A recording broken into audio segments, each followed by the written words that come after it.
অনেক মদখোর আমার সাথে বসে একসাথে ডিনার করে, হাফ প্যান্ট পরা, গলায় স্বর্ণের চেইন, হাতে স্বর্ণের ব্রেসলেট, আইসা আমার সাথে ডিনার করছে, আছে এরকম। গাঁজাখোর, আসো বসো, বসলেই তো আমি ওর ডিএনএ, চিন্তার ডিএনএ চেঞ্জ করে দেওয়ার সুযোগ পাবো, চিল্লায় বলো ঠিক কি না?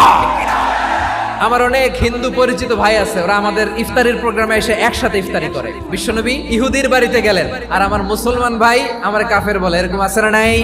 মুসলিমরা দেখতে পারে না, সহ্য করতে পারে। বিষ্ণু ইসা ইসলামের খাদেম ছিল ইহুদি, এতদিন খেদমত করলো, একদিনও বিশ্বনবী ওর কালিমার দাওয়াত দেয় নাই। কারণ কি? বিশ্বনবী একটা ভালো সময়ের অপেক্ষা করতেছিলেন, দায়ী সুযোগ খুঁজে কখন দাওয়া দিলে ব্যাটে বলে হবে, ঝোপ বুঝে কোপ মারে। বিষ্ণু ইসা ইসলাম ভালো সময়ের অপেক্ষা করতেছিলেন, দেখি আস্তে আস্তে এমন সময় আসছে, ছেলে এবার মুমূর্ষ, যখনই টাইমিং পেয়েছেন দাওয়াত দিলেন, পড়ো লা ইলাহা ইল্লাল্লাহ। প্রতিবেশী ইহুদি হোক হিন্দু হোক, যাবেন, সুসম্পর্ক রাখবেন, উপহার দিবেন, বিপদে পাশে দাঁড়াবেন, অসুস্থ হইলে একটু আপেল নিয়ে যান, আঙ্গুর নিয়ে যান। ইসলামের বিউটি দেখে, সৌন্দর্য দেখে অবাক হবে, নসিব ভালো হলে কোনোদিন কালিমা পড়ে মুসলমান হয়ে যাবে।